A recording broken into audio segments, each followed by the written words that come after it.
मध्य प्रदेश के इंदौर के विधानसभा seat number 3 से बीजेपी के विधायक हैं गोलू शुक्ला और उनके बेटे हैं रुद्राक्ष शुक्ला, जो इन दिनों सुर्खियों में हैं। रुद्राक्ष बीते दिनों देवास के प्रसिद्ध देवी मंदिर में आधी रात को पहुंचे थे। वहां पर आधी रात को मंदिर के पट खुलवाए थे और पुजारी के साथ मारपीट भी की थी। लेकिन रुद्राक्ष शुक्ला का ये पहला विवाद नहीं है, इससे पहले भी रुद्राक्ष शुक्ला सुर्खियों में रह चुके हैं। आखिर कौन है रुद्राक्ष शुक्ला और क्या रहा है उनका विवादों से नाता, इस खबर को विस्तार से जान लीजिए। नमस्कार, मैं हूं अनुराग श्रीवास्तव और आप देख रहे हैं लोकमत हिंदी।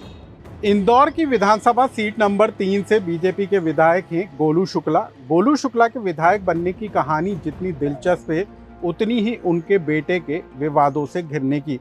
सबसे पहले आप जानिए कि गोलू शुक्ला कौन है। गोलू शुक्ला 2023 के विधानसभा चुनाव में बीजेपी ने विधानसभा सीट नंबर 3 से गोलू शुक्ला को प्रत्याशी बनाया। ये सीट पहले कैलाश विजयवर्गीय के बेटे आकाश विजयवर्गीय थी। आकाश विजयवर्गीय वहां से बीजेपी के विधायक थे, लेकिन बीजेपी ने आकाश विजयवर्गीय का टिकट काटकर गोलू शुक्ला को प्रत्याशी बनाया और गोलू शुक्ला चुनाव जीते। लेकिन गोलू शुक्ला से ज़्यादा सुर्खियों में रहते हैं उनके बेटे रुद्राक्ष शुक्ला, जो कि सोशल मीडिया पर रील बनाने के शौकीन हैं। लेकिन रील बनाने के शौक के कारण वो कई बार विवादों में घिरते हुए भी नजर आए हैं। हाल ही में रुद्राक्ष शुक्ला का एक वीडियो सोशल मीडिया पर तेजी के साथ वायरल हुआ, जिसमें रुद्राक्ष देवास के प्रसिद्ध देवी मंदिर पहुंचे। वहां पर आधी रात को मंदिर के पट खुलवाए और पुजारी के साथ मारपीट की।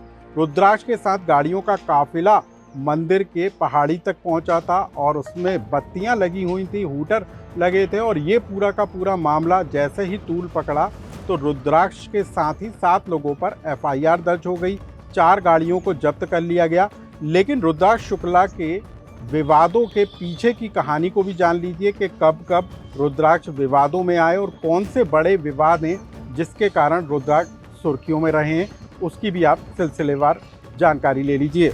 रुद्राक्ष शुक्ला से जुड़े विवादों को जान लीजिए। इंदौर के प्रसिद्ध खजराना मंदिर में गर्भगृह में दर्शन का विवाद, महाकाल मंदिर में भस्मा आरती में प्रतिबंध के बावजूद प्रवेश करने और रील बनाने का विवाद, प्रयागराज महाकुंभ में मनमानी का विवाद, दिलजीत दोसांझ कंसर्ट में हंगामे का विवाद, हाल ही में देवास में आधी रात को मंदिर खुलवाने और पुजारी के साथ मारपीट का विवाद, ट्रैफिक रूल के खिलाफ इंदौर बीआरटीएस में काफिले के साथ गाड़ी चलाने और रील बनाने का विवाद, रुद्राक्ष पर रफ ड्राइविंग करने और बेवजह विवाद खड़े करने के कई आरोप हैं।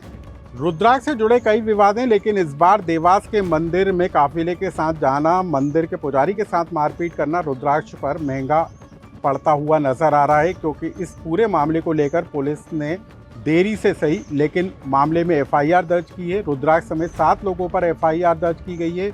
गाड़ी जो काफिला रुद्राक्ष के साथ मंदिर में गया था, उन गाड़ियों की पहचान की जा रही है।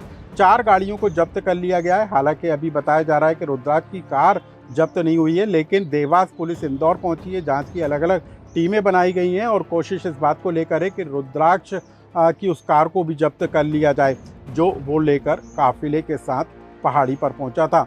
लेकिन अब हम आपको बता दें कि सिर्फ इस मामले को लेकर रुद्राक्ष अपनों के साथ ही अब विपक्ष के निशाने पर भी हैं। बीजेपी के कई नेताओं ने इस घटना में पुलिसिया कार्रवाई करने की बात कही है। तो कुल मिलाकर रुद्राक्ष शुक्ला जो हैं वो अपने बीजेपी के बड़े नेता और बीजेपी विधायक होने का रुतबा दिखाते हुए नजर आते हैं और इस बार रुद्राक्ष शुक्ला पर देवास मंदिर का विवाद भारी पड़ता हुआ नजर आ रहा है। इस खबर से जुड़ा कोई सुझाव या कमेंट्स हो तो हमें कमेंट्स बॉक्स में लिखकर जरूर बताएं।